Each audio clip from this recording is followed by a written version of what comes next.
마가복음 5장 21에서 43절 말씀 여러분과 함께 나누려고 합니다. 자, 여러분 우리 맥락을 다시 한번 좀 짚어볼까요? 지금 예수님께서 하나님 나라 비유를 말씀하신 다음에 총 4개의 초자연적 기적을 보여주는 것을 마가가 4개로 연결해 놓았다고 그랬습니다. 그 첫 번째가 바람과 바다를 잠잠케 하는 것, 그리고 그 다음이 그라사 군대 귀신 고치는 것이었죠. 그래서 그것이 어떤 의미라고 그랬습니까? 자연이라는 우리의 외부적 환경을 극복하고 통치하고 다스리시는 주님, 그리고 그라사 군대 귀신은 우리의 영혼과 영적 세계의 통치자고 왕이시라는 것을 말한다 그랬습니다. 오늘 세 번째와 네 번째는 12해를 중 아른 여인과 죽은 딸을 12살짜리 소녀를 살리는 이야기입니다. 이 이야기를 통해서 다시 한번 예수님이 누구인지를 우리에게 말해 주는데요. 자, 일단은 전에도 한 말씀드렸지만 오늘 이 본문은 다시 샌드위치 기법이라고 합니다. 끼워 넣기, 삽입하기. 무슨 말이냐면 야이로의 딸을 고치러 가는 중간에 혈루증 앓은 여인과의 대화가 들어가고 마지막으로 다시 소녀를 살리는 대목이 나오거든요. 그래서 이렇게 이런 구조를 샌드위치 기법이라고 그러고, 위와 아래와 중간에 있는 얘기가 서로 해석해주고 보완해주고 지지해주고 서로를 풍성하게 해주고, 때로는 긴장감을 유발하죠. 바로 갔으면은 죽지 않았을 딸인데 이 여인 때문에 지체되죠. 그래서 긴장감이 고조되는 그런 문학적 기법도 갖고 있고요. 하여간에 샌드위치 기법이고, 둘이 서로 연결시켜 줌으로써 본래의 의미를 더 강화시켜주고 풍성하게 해주고 있다. 그거 정도만 우리가 이해하면 될 것 같고요. 오늘 이 샌드위치 기법이기 때문에 이 두 개는 어떤 공통점이 있습니다. 그리고 차이점도 있습니다. 그것들을 좀 짧게 간단하게 제가 설명을 드린다면, 두 사람 다 구원에 대한 갈망을 갖고 나오죠. 특별히 여기서 구원은 질병으로부터의 구원입니다. 나중에 주님이 구원받았다라고 하는 것은 육체적 질병으로부터의 구원도 구원에 들어가거든요. 첫 번째, 구원에 대한 갈망으로 주님 앞에 무릎 꿇습니다. 두 사람 다, 야이로와 여인 역시 무릎을 꿇고 간청을 하죠. 근데 이 두 사람 다 결국은 제의적 부정과 연결되어 있습니다. 그래서 어쨌든 죽기 직전의 딸이라더라도 여인이라더라도 둘 다 제의적으로 월경이라고 생리불순이라고도 하고요. 그 다음에 특별히 이 여성의 하혈하는 것과 관련된 것인데, 레이기에 의하면 오늘 우리의 입고는 잘 거부감이 올 수밖에 없는데, 어쨌든 성서에서는 피를 흘린 것을 부정하다 이렇게 봤기 때문에 제의적 부정으로 보았습니다. 당시에는요. 그래서 이 제의적 부정한 사람이었고요. 또 놀라운 사실은 둘 다 12년, 12회라는 거예요. 12살 난 딸, 12회 동안 혈루증 앓은 여인, 그리고 둘 다 예수님이 딸이라는 말을 씁니다. 그리고 소녀에게도요. 그 다음에 결론이 뭐냐면 믿음으로 구원받았다라는 것으로 이렇게 공동점이 이어지고요. 근데 물론 차이점도 많이 있습니다. 특별히 해당장 야이로와 이 여인 사이에는요, 차이가 많습니다. 간단하게 남자와 여자고요. 그 다음에 한쪽은 지도자라면 그 마을의 지도자라면 여인은 무명의 여인입니다. 이름이 기록되어 있지 않죠. 그 다음에 한 명은 종교적 주류이고 한 사람은 종교적으로 부정한 사람이었고요. 그 다음에 야이로는 부자로 추정할 수 있습니다. 왜냐하면 그 딸이 자기 방이 있었거든요. 당시 고대 그 팔레스타인의 가옥 구조상 일반적인 평민들이 방 2개, 3개 갖고 있지 않았다고. 그래서 야이로는 좀 부자였을 거다 우리가 추정할 수 있고요. 그 다음에 이 여인은 그렇게 12년 동안 병을 고치기 위해서 갖은 수고를 했음에도 불구하고 의사들이 못 고쳐줬다고 그러죠. 그 과정에서 아마 이 재정적으로 아마 궁핍해졌을 거다 우리가 충분히 추정할 수 있겠죠. 한 명은 부자, 한 명은 빈자, 남자, 여자, 지도자, 무명, 그리고 종교적 주류, 종교적인 배제된 자. 그 다음에 이 야이로는 가족과 무리가 있죠. 따르는 사람들이. 이 여인은 홀로 있고요. 그 다음에 홀로 있기 때문에 은밀하게 다가가고요. 야이로는 공개적으로 나타나는, 드러나는 이런 이야기상의 차이점도 보면 그냥 성경 외에서 우리가 볼 수 있는 소소한 재미를 우리가 또 볼 수 있을 겁니다.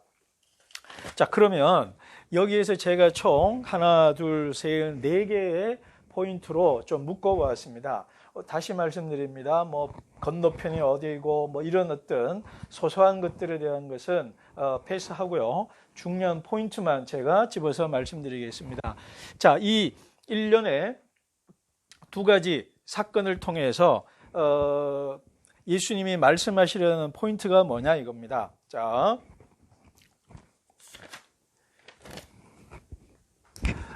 제가 이거를 실수했네요.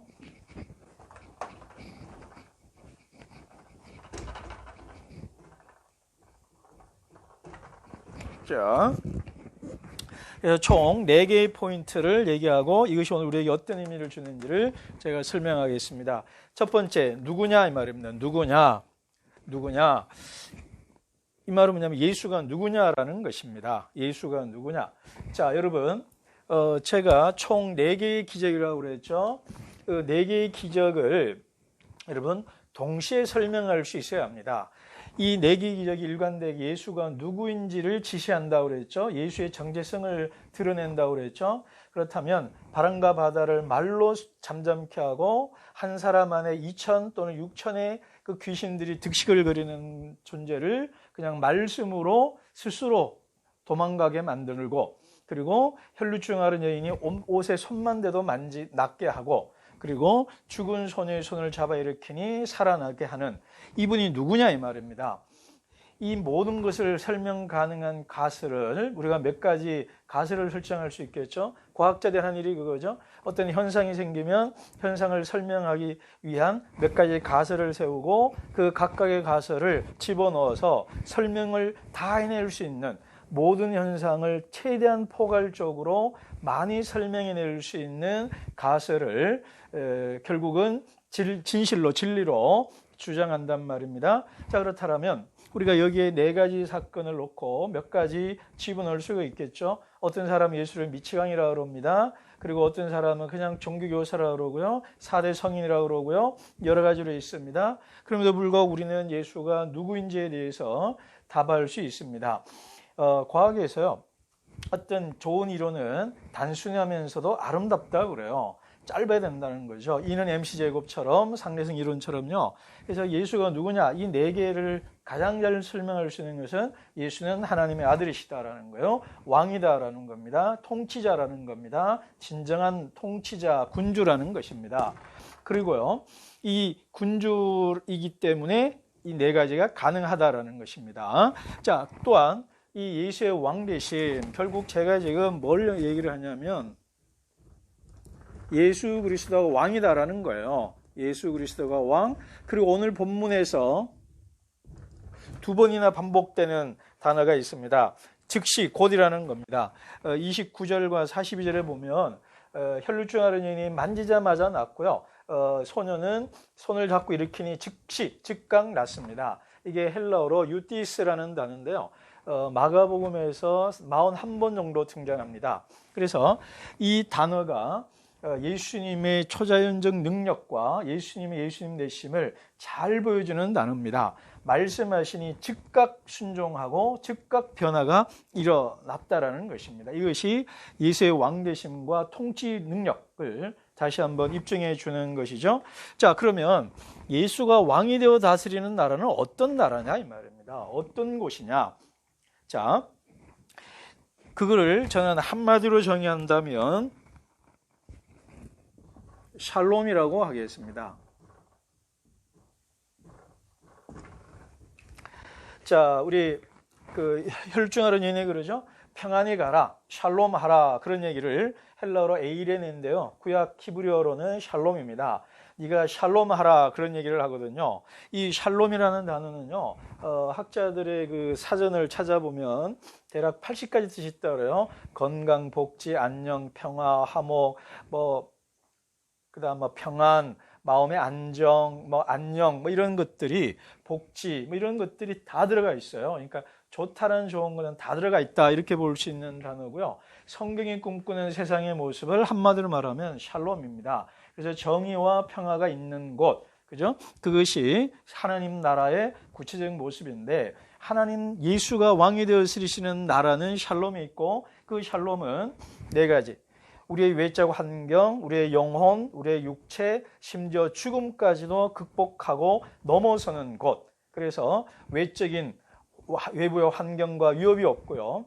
그 다음에 육체적인 아픔이 없고요. 영적인 내면적인 아픔이 없고요. 그 다음에 죽음도 없는 것. 요한계시록 마지막에 나오는 것처럼 더 이상 슬픔이나 눈물이나 곡하는 것이 없는 바로 그런 곳이 천국이라는 것을, 바로 예수님이 왕이 되어 다스리는 나라가 바로 그런 곳이라는 것을 아주 정확하게 보여주는 것입니다. 그렇기 때문에 오늘 이 네 가지 기적들은요, 미래에 있을 일들을 보여주기도 하고요. 그리고 미래가 언제까지나 미래로만 머물러 있지 않고 지금 여기서 일어나는 일이다라는 것입니다. 물론 미완성이죠. 그 소녀도 죽었을 테고 12해를 중하는 여인도 결국 죽음에 이르겠죠. 그러나 이 사건들은 첫째, 예수의 부활을 예고해 주는 것이고 우리의 부활을 보여주는, 예고해 주는 사건들이다라는 것입니다. 그래서 예수님이 꿈꾸고 만들고자 하는 나라는 샬롬이다. 그 나라의 핵심은 예수가 왕이심을 인정하고 고백해야 된다는 것입니다. 자, 그러면 그 나라에 누가 들어갈 수 있냐 이 말입니다. 누구나라는 것입니다. 누구나. 자, 그러니까 예수님이 누구냐라고 했다면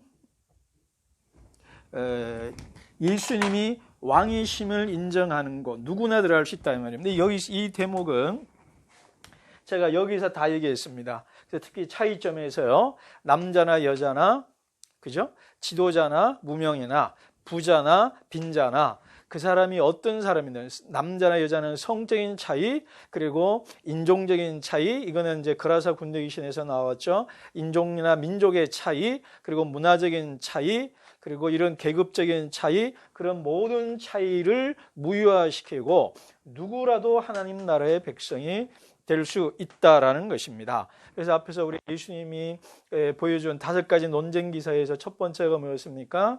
세리와 죄인을 부르고 중풍병자를 받아들이고 그리고 세리죄인을 식탁에 초대하고 제자로 삼고 하는 일련의 내용들을 통해서 예수님이 꿈꾼 사라는 누구냐면, 모든 사람이 서로의 차이를 존중해 주면서도 그 차이 때문에 서로를 축출하거나 배제하거나 죽이거나 때리거나 제거하지 않는 바로 샬롬의 나라, 포용과 환대의 식탁 공동체를 예수님이 꿈꿨고, 그 나라는 누구나 들어갈 수 있다 이 말입니다. 누구나.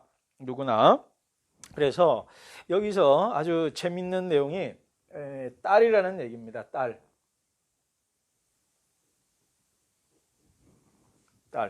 그 말은 뭐냐면, 우리 여인 보고 따라 그럽니다. 그 여인이 12해를 쭉 알고 이런 거를 계산해 보면 모르겠습니다. 예수님보다 나이가 많았을지 적었을지 또 비슷했을지.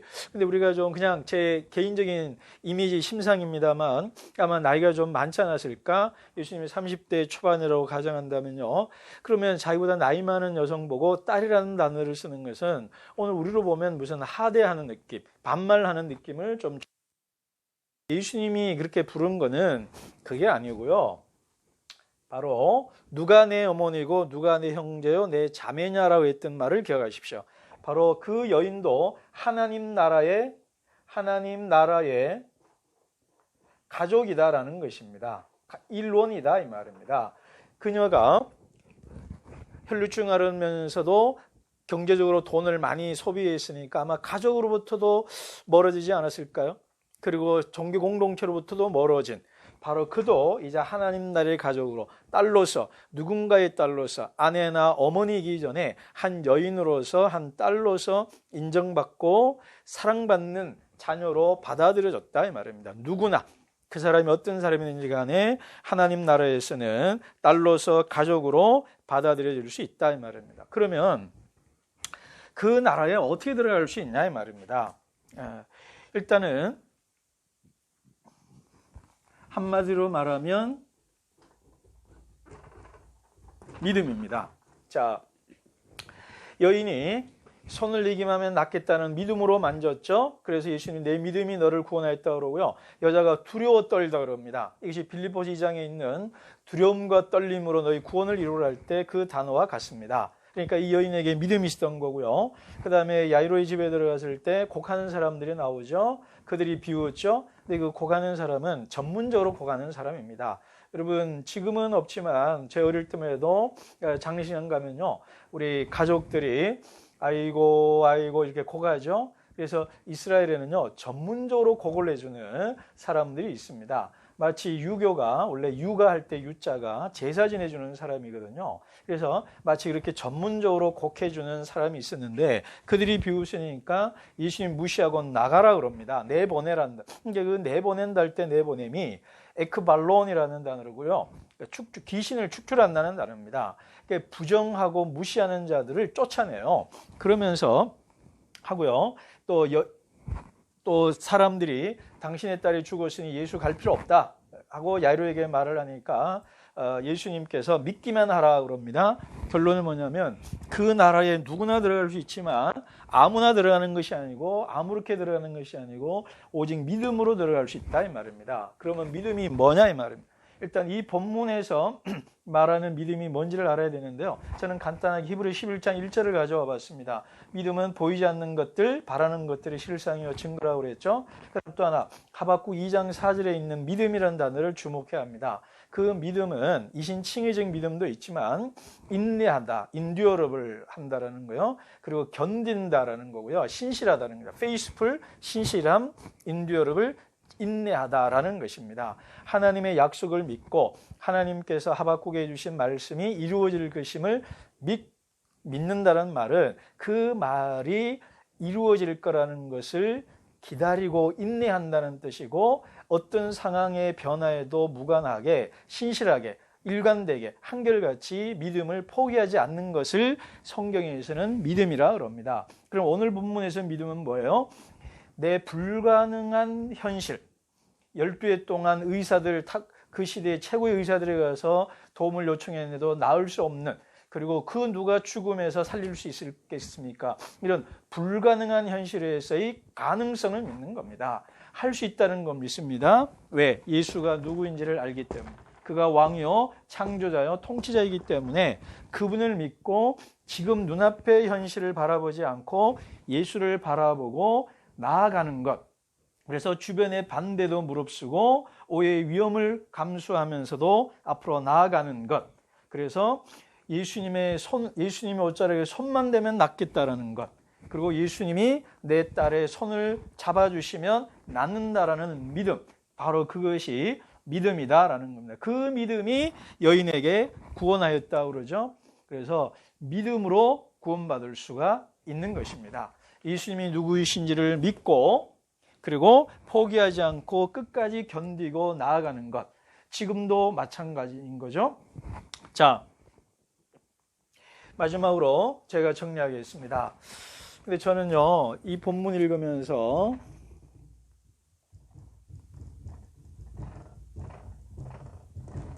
나 역시 제자가 아닐까 그런 생각이 들었습니다.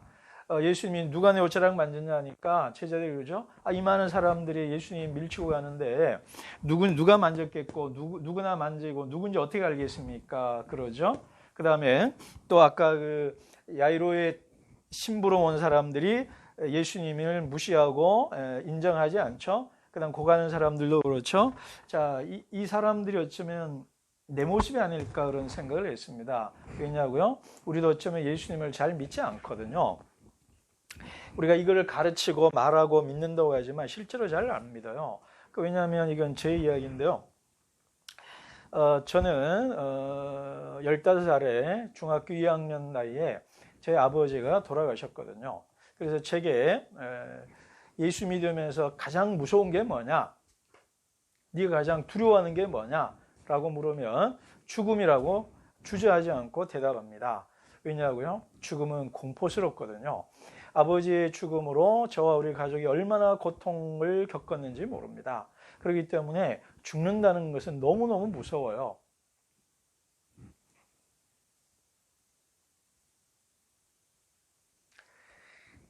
그래서 저는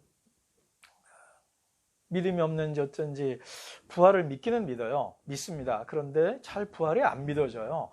죽음이라는 공포가 너무 강하게 나에게 다가왔기 때문에 이 부활에 대한 소망은 있는데 믿지만 그래도 또 진짜 부활이 있을까? 내가 부활할 수 있을까? 뭐 이런 어떤 의심 아닌 의심이 제 안에 있습니다.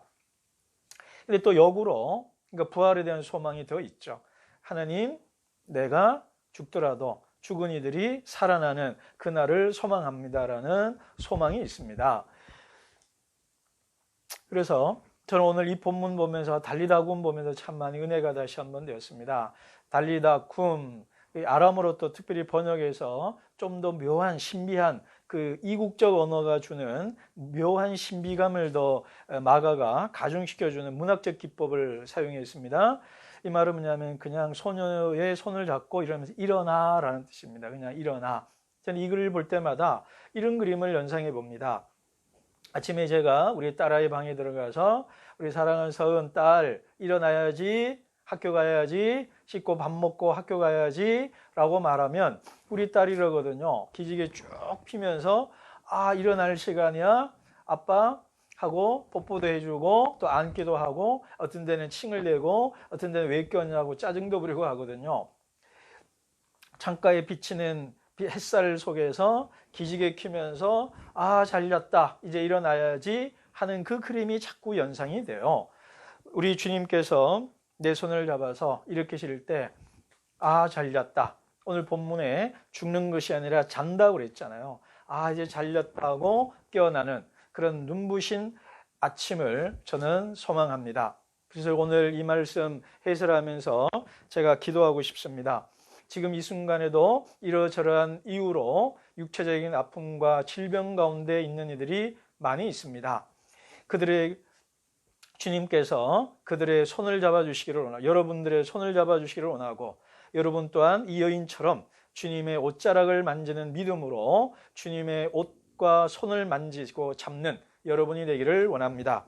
그리하여서 어떤 이는 주님의 옷을 만져서 낫고 어떤 이는 주님께서 손을 잡아 일으켜 주셔서 살아나는 그 기적과 능력이 지금 여기서도 나의 이야기로 일어났으면 좋겠습니다. 그리하여서 여러분의 삶 가운데 샬롬이 충만하기를, 그리고 질병으로부터 자유해서 건강한 삶, 질병으로부터 자유하고 그리고 영적 악한 세력으로부터 자유하고 외적 환경으로부터 자유하고 죽음으로부터 자유로운 삶, 그래서 건강한 삶을 살아가시는 저 여러분 되기를 주의 이름으로